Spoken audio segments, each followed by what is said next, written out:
नमस्कार, आप देख रहे हैं आज तक। आपके साथ मैं हूं सईद अंसारी। स्वागत है आपका दस्तक में। अब बात उन कयासों और सवालों पर कि कोरोना की प्रचंड वैश्विक महामारी का इलाज हमें कब तक मिलेगा, कब तक आ जाएगी कोरोना की वैक्सीन। तो आपके लिए ये एक बड़ी खुशखबरी है कि बहुत जल्द कोरोना की वैक्सीन आने वाली है।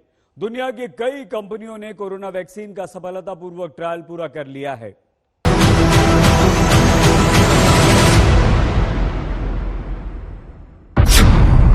दुनिया में कोरोना के केस 5.5 करोड़ से भी ज्यादा।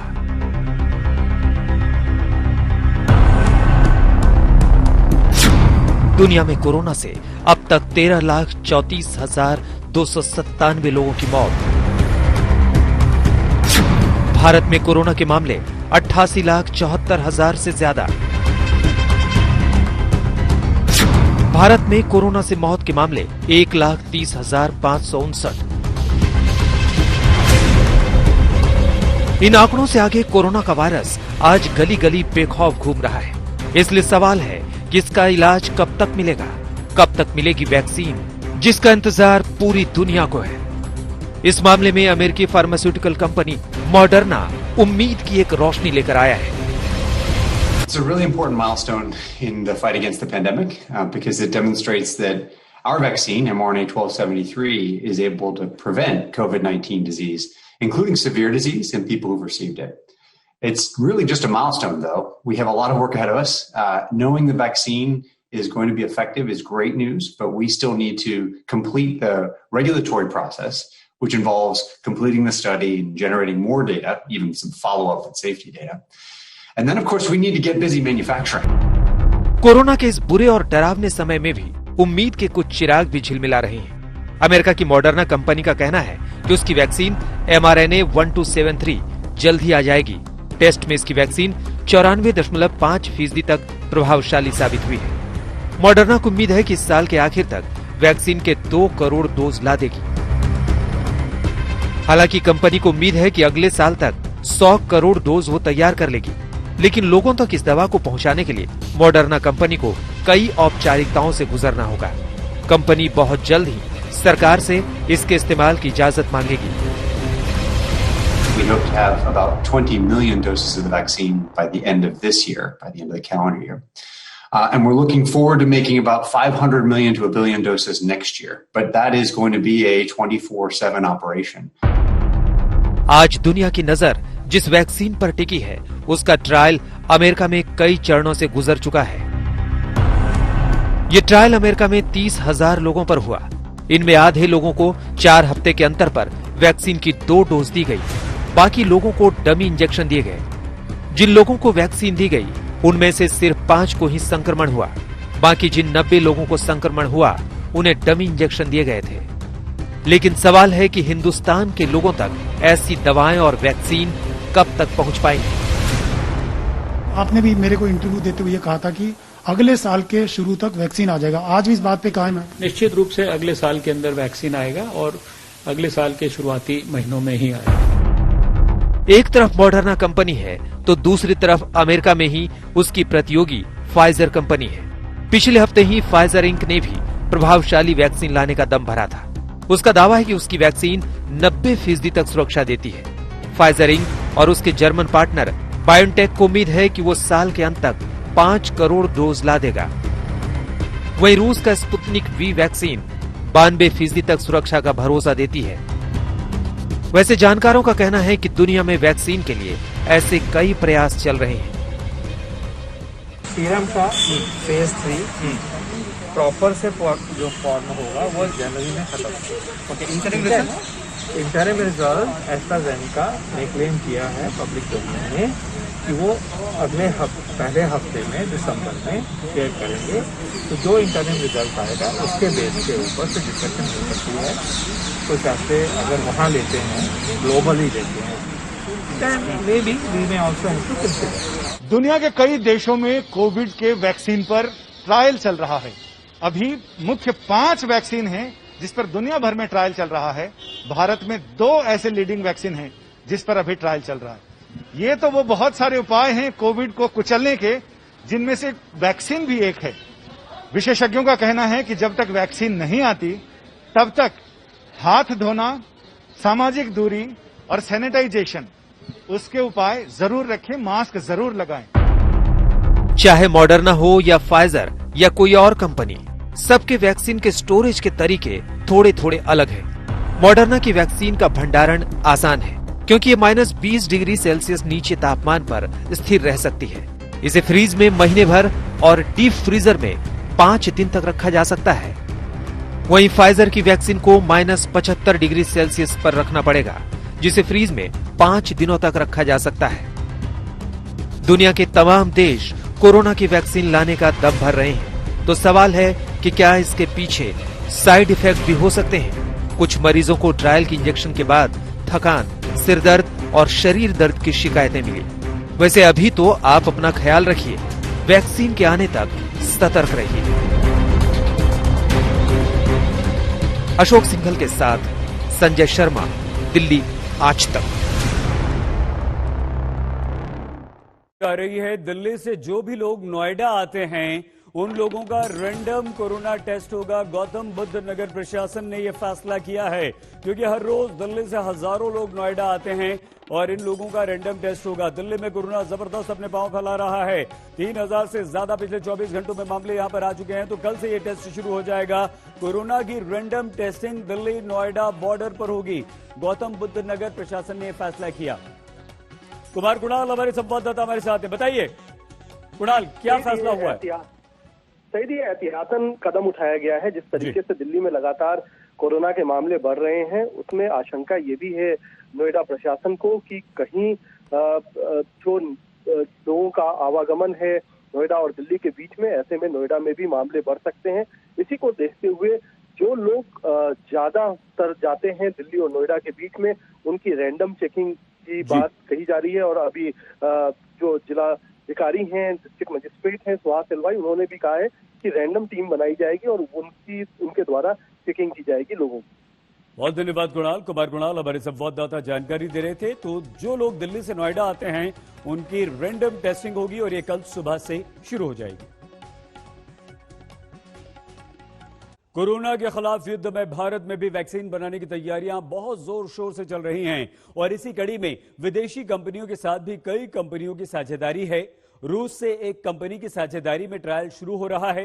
ये सफल रहा तो 10 करोड़ वैक्सीन की डोज भारत भी आएंगी। वहीं भारत बायोटेक की वैक्सीन भी आने के पूरे आसार हैं। और इस बीच डॉक्टर हर्षवर्धन स्वास्थ्य मंत्री ने यह दावा किया है कि अगले साल की शुरुआत में कोरोना वैक्सीन आ सकती है।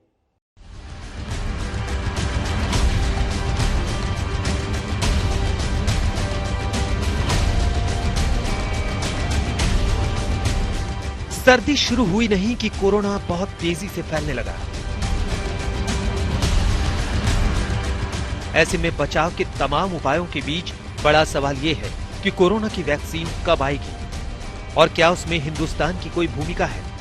वैक्सीन के 3 फॉर्मुलेशन ट्राई किए जाएंगे। सार्स कोविड जो वैक्सीन है उसके 3 सब यूनिट्स ट्राई किए जाएंगे और पहले फेज में हम ये देखते हैं कि सेफ है और डोज रेंज देखते हैं। तो ये फेज 1 ट्रायल पहले होगा, उसके बाद phase 2 to see how immunogenic it is, that is followed subsequently by phase 3 जिसमें लार्जर पॉपुलेशन के साथ किया जाता है टू सी कि उसकी एफिकेसी और थेरेपेटिक बेनिफिट कितना दे रही है।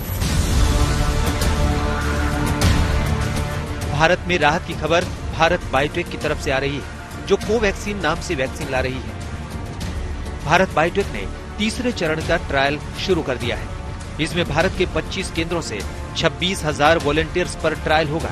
ये trial Indian council of medical research यानी ICMR की साझेदारी में हो रहा है। इन वॉलंटियर्स को अगले साल तक निगरानी में रखा जाएगा। भारत में ये कोविड-19 वैक्सीन के लिए सबसे बड़ा क्लिनिकल ट्रायल है। भारत बायोटेक का जो वैक्सीन है वो अभी तीसरे दौर में उन्होंने करीब 26,000 लोगों का जो क्लिनिकल ट्रायल किया है वो नवंबर में उनका पूरा हो रहा है और उसके बाद वो ICMR को पूरी जांच के लिए भेजा जाएगा और हो सकता है दिसंबर एंड या जनवरी के पहले या दूसरे हफ्ते तक उनको ये उनका स्टडी जो है अगर उसमें पूरी बातें सही हो सकती है तो ही उनको ये बाजार में लाने की अनुमति मिल सकती है। खुद प्रधानमंत्री नरेंद्र मोदी भी कई बार अपने देश के बायोवैज्ञानिकों की सराहना कर चुके हैं और मनोबल भी बढ़ा चुके हैं। हमारे देश के वैज्ञानिक भी वैक्सीन के लिए जी जान से जुटे हैं। भारत में अभी कोरोना की कई वैक्सीन पर काम चल रहा है। इनमें कुछ एडवांस स्टेज पर है, आशास्पद स्थिति दिखती है।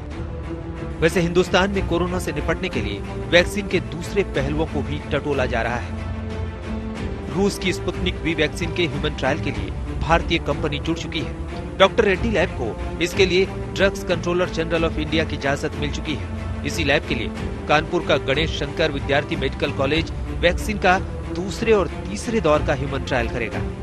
इस ट्रायल के लिए 180 से ज्यादा वॉलंटियर्स की सूची तैयार कर ली गई है। इन सभी को 7 महीने तक निगरानी में रखा जाएगा। दोनों कंपनियों के बीच जो करार हुआ है उसके मुताबिक डॉक्टर रेड्डीज लैब को वैक्सीन की 10 करोड़ डोज मिलेगी। रेड्डी लैब ने सिलेक्ट किया है और इसके परीक्षण की हमारे एक लोकल एक कमेटी बनी है, 6 सदस्यीय टीम बनी है। उसके द्वारा मेडिकल एक होता है एथिकल कमेटी, उसे अप्रूवल मिल गया है। अब गवर्नमेंट ऑफ इंडिया से जो DCGI drug controller general of India की तरफ से जैसे परमिशन मिलेगी तो वैसे हम यहाँ पर जो हमारे लिस्टेड कैंडिडेट हैं उनके द्वारा परीक्षण चालू होगा। कोविड-19 के संक्रमण से बचाव के लिए भारत में उत्तर प्रदेश के कानपुर के गणेश शंकर विद्यार्थी मेमोरियल कॉलेज में स्पुतनिक 5 की पहली खेप अगले हफ्ते यहाँ पहुंच रही है, जिसका क्लिनिकल परीक्षण यहाँ पर किया जाएगा। इसके साथ ही 180 से ज्यादा वॉलंटियर्स ने इसके लिए अपना रजिस्ट्रेशन कराया है। साथ ही इसमें देखने वाली बात यह है कि जो इस पूरे शोध के जो प्रमुख डॉक्टर हैं सौरभ अग्रवाल, वो टीके की खुराक का निर्धारण करेंगे। हिंदुस्तान में दूसरे स्तर पर भी कई कोशिशें चल रही हैं। इसके तहत ही भारतीय company serum institute of India ने कोरोना की वैक्सीन बनाने के लिए दुनिया की 5 बड़ी कंपनियों के साथ करार किया है। कंपनी के मुताबिक दुनिया के हर इंसान तक वैक्सीन पहुंचने में कम से कम 4 से 5 साल लगेंगे। सवाल ये है कि क्या हर हिंदुस्तानी को समय पे वैक्सीन मिल पाएगी। भारत बायोटेक की बात करें, ऐसी कंपनी जो हिंदुस्तान में कोविड-19 की वैक्सीन बना रही है, वो फेज 3 ट्रायल में आ चुकी है। उम्मीद ये है कि अगले साल की शुरुआत में वैक्सीन हिंदुस्तान में अवेलेबल हो। हिंदुस्तान में इस वक्त कोरोना का कहर बढ़ता जा रहा है। बचाव के लिए सामाजिक दूरी और मास्क की बुनियादी चीजों से आगे वैक्सीन की दरकार है और उस दरकार पर सबकी नजरें गड़ी हैं। दिल्ली में ऐश्वर्या पालीवाल के साथ अभिषेक मिश्रा, कानपुर, आज तक। कोरोना की वैक्सीन बहुत जल्द आने वाली है, लेकिन उससे पहले दुनिया के तमाम अमीर देशों ने वैक्सीन की जमाखोरी भी शुरू कर दी है। अमेरिका और ब्रिटेन जैसे देशों ने 5 व्यक्ति 5 डोज तक वैक्सीन की प्री बुकिंग करा रखी है, जबकि तमाम गरीब देशों को कोई पूछने वाला नहीं है। इस बात को लेकर WHO भी नाराज है कि कहीं ये वैक्सीन राष्ट्रवाद कोरोना का कहर बढ़ा न दे।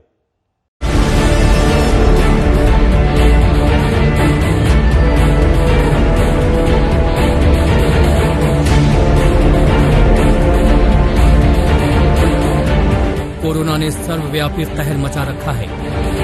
क्या अमेरिका, क्या रूस, क्या ब्राजील, क्या यूरोप के देश, क्या अफ्रीका के देश, क्या हिंदुस्तान, हर देश में कोरोना का डंक लोगों के दिलो दिमाग पर चुभ रहा है। सबकी नजरें कोरोना की वैक्सीन पर हैं, लेकिन ये वैक्सीन आ भी गई तो सबको मिलने के आसार नहीं दिखते, क्योंकि यहाँ चल रहा है वैक्सीन राष्ट्रवाद।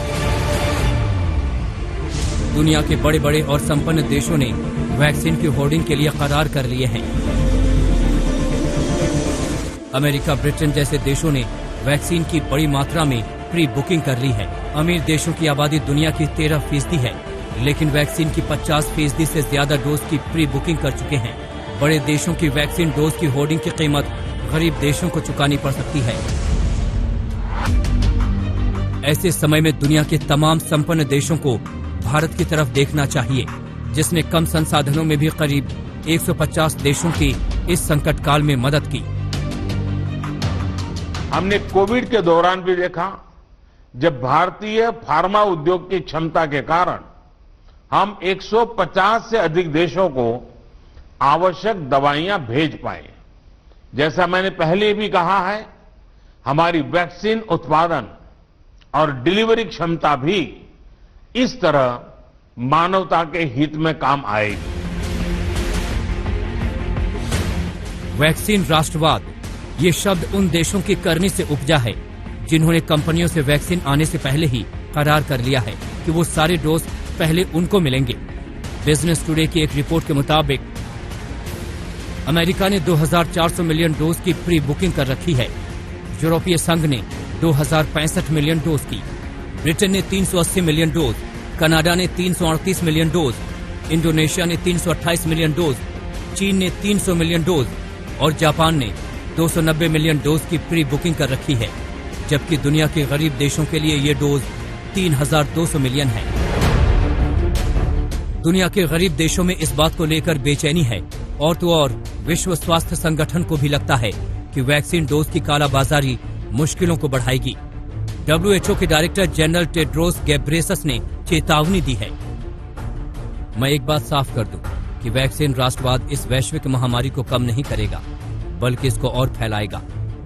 अगर इसी तरह से कोरोना की वैक्सीन थोड़े से संपन्न देशों की मुट्ठी में रहेगी तो दुनिया के दूसरे देशों में त्राहिमाम मचेगा। ह्यूमन ट्रायल्स अभी फिलहाल ऑन है और अच्छे रिजल्ट्स फेज 2 और फेज 3 एंट्रिंग ट्रायल्स में देखे जा रहे हैं। इसमें जो जरूरी चीज समझने की बात है, जो हम कहते हैं एंटीबॉडी एनहांसमेंट डिपेंडेंट रिएक्शन, ये इसमें कम है। कोरोना पर काम करने वाले वैज्ञानिकों का मानना है कि वैक्सीन की 2 डोज किसी एक शख्स के इलाज और बचाव के लिए काफी है, लेकिन दुनिया के कुछ संपन्न देशों ने तो हद कर दी है। उन्होंने तो 5-5 डोज तक की प्री बुकिंग कर रखी है। ब्रिटेन ने प्रति व्यक्ति 5 से ज्यादा डोज की प्री बुकिंग कर रखी है। वहीं अमेरिका ने 4.88 और यूरोपीय संघ के देशों ने 3.33। दुनिया की जो बड़ी बड़ी फार्मास्यूटिकल कंपनियां कोरोना की वैक्सीन बना रही हैं, उन्होंने करीब करीब दाम भी तय कर रखे हैं। मॉडर्ना की वैक्सीन की प्रति डोज की कीमत 2800 रुपए है, वहीं फाइजर की 3000 रुपए, ऑक्सफोर्ड की 225 रुपए और सीरम इंस्टीट्यूट का करीब 240 रुपए है। और भारत बायोटेक दाम तो नहीं बता रहा, लेकिन उसका कहना है कि दाम अभी तय नहीं हुआ है, क्योंकि अभी कोरोना की वैक्सीन आने की कोई पक्की तारीख तय नहीं हुई है। लेकिन उसकी होर्डिंग की बड़े देशों की तैयारी एक खतरनाक लक्षण है। फिर इस दुनिया के ग्लोबल विलेज में बदलने का मतलब क्या रह जाएगा, जब थोड़े से लोगों की जिंदगी के लिए ज्यादातर गरीब और बेबस लोगों की जिंदगी का कोई मोल नहीं रहेगा। आज तक ब्यूरो। कोरोना की वैक्सीन के जल्द ही आने के आसार हैं, लेकिन उससे कहीं ज्यादा तेजी से कोरोना का वायरस फैल रहा है। देश की राजधानी दिल्ली में कोरोना इस कदर फैल गया है कि सिस्टम के हाथ पांव फूलने लगे हैं। अब वैक्सीन जब आएगी तब आएगी, लेकिन उससे पहले यह सुगबुगाहट काफी तेज हो गई है कि क्या दिल्ली में लॉकडाउन फिर से हो सकता है।